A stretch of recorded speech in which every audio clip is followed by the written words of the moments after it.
not what your country can do for you. Ask what you can do for your country. Why do some people think "thou shalt not kill" is a multiple choice question? Why do wars always start with the words, "we come in peace"? We must guard against the acquisition of unwarranted influence. Why can't we just start over? The Soviet Union had more than 16,000 nuclear weapons, 40,000 tons of chemical weapons, and an army with more than 240 divisions. We won with poorly educated. I love the poorly educated. You're listening to Krotchett. You are a rude, terrible person. This Krotchett podcast is originating from the Krotchett homepage at Krotchett.com, your source for news, satire, reality, and fact-free analysis. Welcome. Mr. Gorbachev, tear down this wall.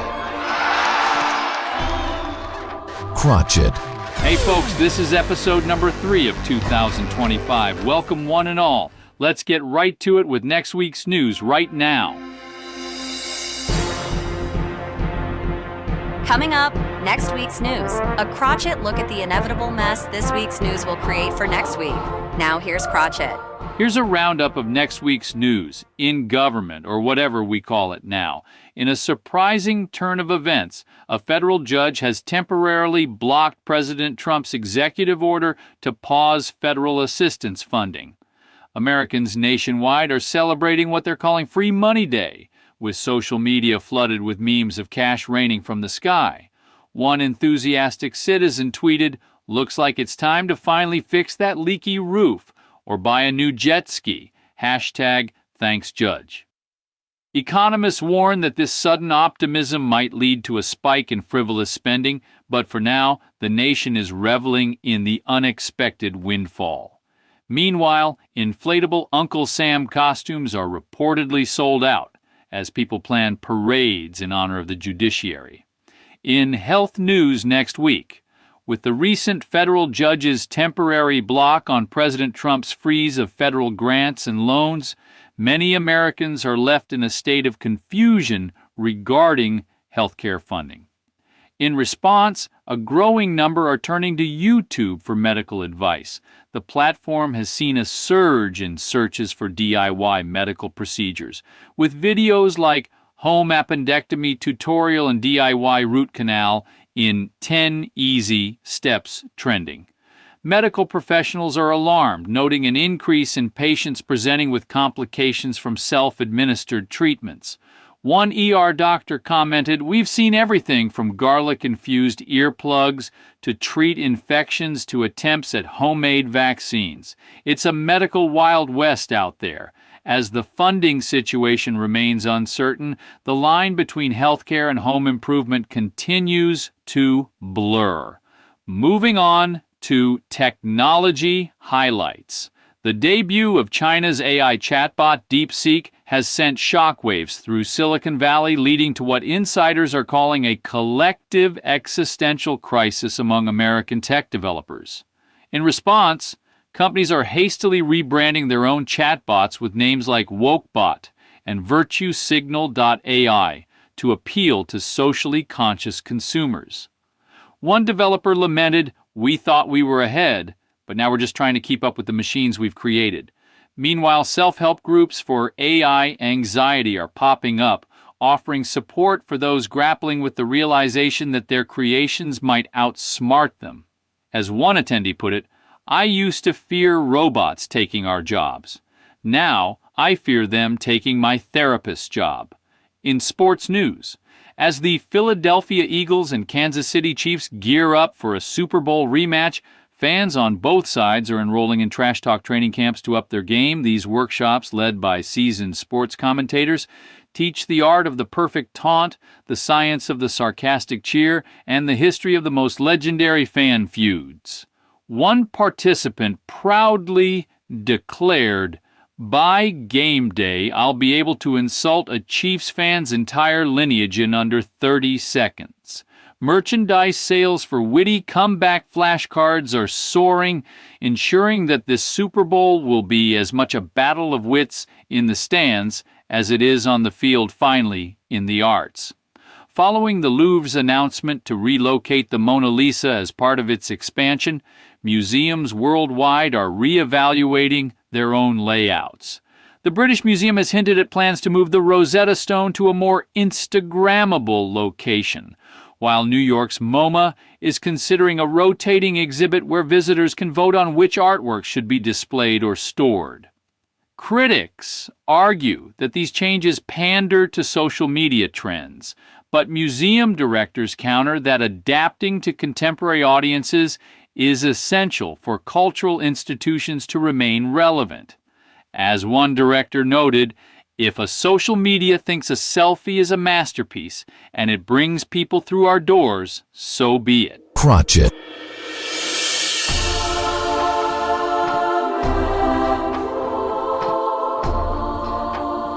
You're listening to Krotchett.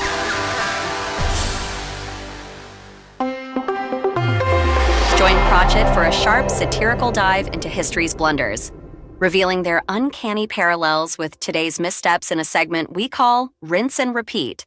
Well, folks, we're back at it again. The Trump administration has fired up the deportation machine, rounding up illegals like they're overdue library books. And in a move so bold it almost deserves a slow clap, he's also trying to end birthright citizenship with an executive order. Of course, the courts have already hit the pause button on that one because, tiny detail, it violates the 14th Amendment. But hey, the attempt is the real show here. Now, if this all feels eerily familiar, it's because it is. Let's hop in our metaphorical time machine and revisit the last time America got really excited about mass deportations, back in the early 20th century, when Chinese immigrants were the big, bad scapegoat in the late 1800s. After Chinese immigrants helped build the railroads and quite literally laid the foundation for America's industrial boom, the country decided, thanks for all your hard work. Now get out. Enter the Chinese Exclusion Act of 1882, the first U.S. law to outright ban an entire ethnic group from immigrating. But it didn't stop there. The government then ramped up deportations, detaining Chinese residents who couldn't prove they belonged.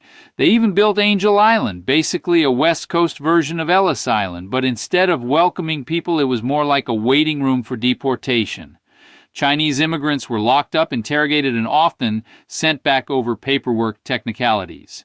Sound familiar? It should. Because just like today, the plan was simple. Kick them all out, problem solved, except it didn't work. At all. What happens when you deport your workforce? First, people found ways around it. Chinese immigrants started coming in under fake identities, known as the paper son system, because when the law is unfair, people get creative. Second, the economy took a hit. Turns out deporting your labor force doesn't help business. Who knew? Entire industries, from agriculture to laundry services, started feeling the squeeze. And third, it didn't last. By the 1940s, we were at war with Japan, and America realized, wait a minute, we kind of need China as an ally in World War II, and boom, exclusion laws were repealed. So after decades of cruelty, chaos, and wasted effort, the whole thing collapsed under its own stupidity. Fast forward to 2025, different group, same mistake. Now here we are again. Trump is going all in on mass deportations, this time targeting Latino immigrants. And his birthright citizenship stunt? If that actually worked, it would create millions of stateless people overnight, which, historically speaking, never ends well. But let's check our reality scoreboard. The immigration courts are already overwhelmed. We're talking years-long backlogs, swift mass deportations. Sure, right after they invent a teleporter. The labor market is about to feel it. Agriculture, construction, and service industries, good luck finding workers. Deporting people doesn't stop immigration. It just forces them to take riskier, undocumented routes, like it did with Chinese migrants a century ago. And the courts will push back, because, surprise, the 14th Amendment isn't optional. Even a conservative Supreme Court is unlikely to back this one. Folks, the last time we tried this, it failed spectacularly. It didn't stop migration, it didn't fix the economy, and it created new legal and social crises. And yet here we are again, dusting off the same broken policies, hoping for a different result. Maybe in 2025, when another administration tries this stunt again, they'll be doing their own rinse and repeat segment about this debacle. Because if there's one thing America does better than deportations, it's forgetting how bad they turned out last time. This is Krotchett. Krotchett. It's time now for Letters to Krotchett, where listeners' questions meet a healthy dose of irreverent truth. Now it's time for letters, so let's open the old mailbag and see what folks have to say. Dear Krotchett, I'm a barista in Tennessee, and my boss just made me rewatch a corporate training video on how unions are bad for my personal growth. They also subtly reminded us that we're a family and that families don't need contracts. Should I be grateful for my non-negotiable minimum wage or find a new family? Signed, Steamed over wages. Dear Steamed, ah yes, the classic we're a family speech.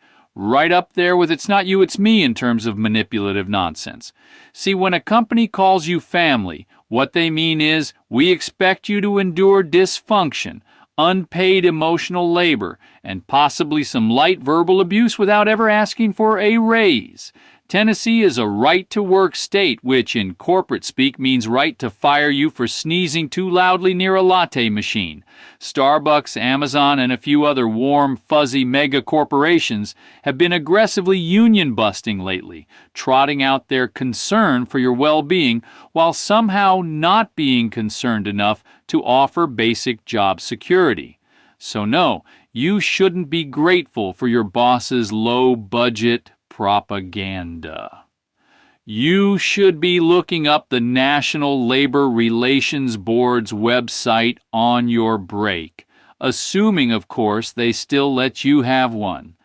Dear Krotchett, I'm planning a trip to Florida to visit family, but between book bans, the Don't Say Gay law, and alligators showing up in people's bathrooms, I'm wondering, is it still a state, or has it fully transitioned into a Mad Max sequel?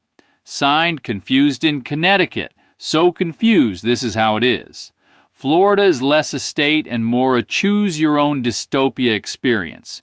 You can get sunburned at Disney while pretending Governor Ron DeSantis didn't turn the place into a political world wrestling event, or you can risk getting tackled by a school librarian for just trying to check out a copy of The Handmaid's Tale. But, to be fair, at least it's never boring. Besides, I heard that Denmark just bought Florida for $60 billion. Here's another letter, Dear Krotchett. Why is it cheaper to fly to another country for surgery than to get it done in the U.S.? Signed, Bleeding Money. Because in America, healthcare isn't about health. It's about making sure your insurance company CEO can afford his fourth yacht. We don't have a healthcare system. We have a wealth extraction scheme disguised as a hospital network. Dear Krotchett, why are billionaires obsessed with going to space? Signed, Grounded, and Confused. Dear Grounded, simple, because Earth has taxes. Wake up.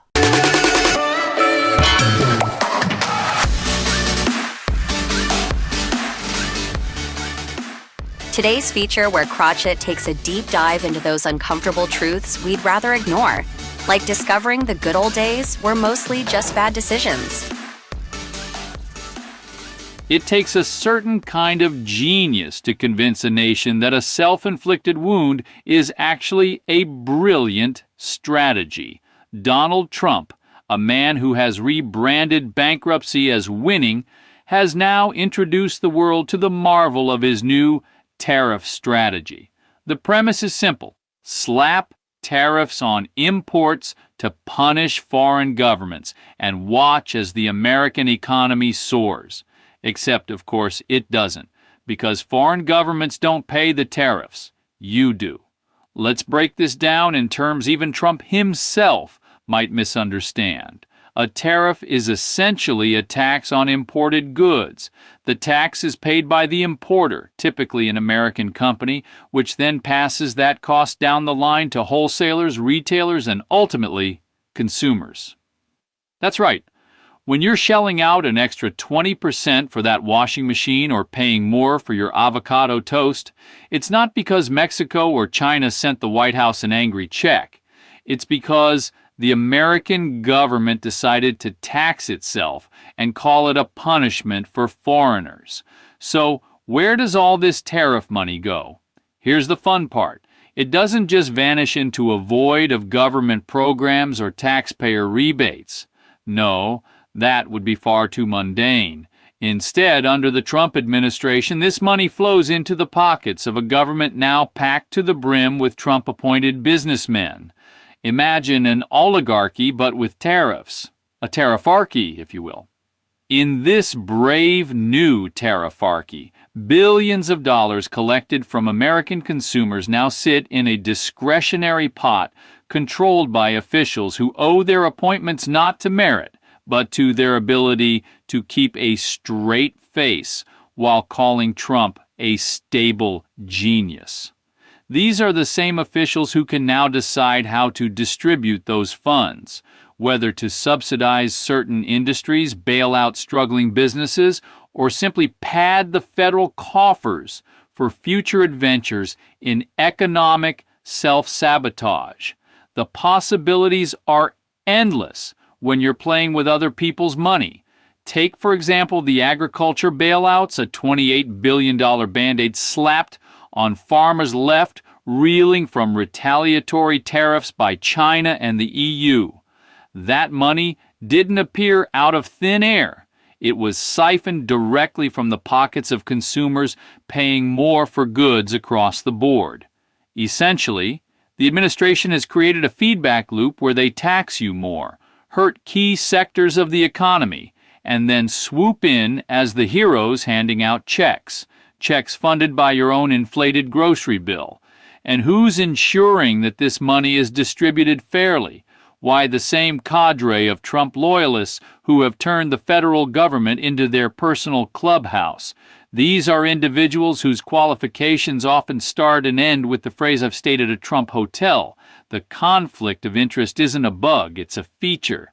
The tariffarchy thrives on opacity and cronyism, a system where the people's money is rebranded as the government's money, then redistributed to the right people under the guise of economic patriotism. So, what's the end game here? Does Trump genuinely believe this is good policy, or is it yet another exercise in branding over substance? Perhaps it's both. After all, the man has built an empire and a presidency on the principle that if you shout winning loud enough, people might forget to check the scoreboard. The beauty of the tariffarchy lies in its self-sustaining brilliance. It taxes the American people to fund a government that enriches Trump's cronies, all while convincing his base that the pain they're feeling is actually a sign of progress. It's not just economic policy, it's performance art. And if you find yourself questioning the logic of it all, just remember, in the tariffarchy, the only thing that matters is who controls the narrative. And as long as Trump can tweet in all caps, the narrative is his to lose. Krotchett. You've been listening to Krotchett. Be sure to visit Krotchett.com for more opinions, ideas, and stories pertaining to our overly exaggerated sense of importance. Thanks for listening.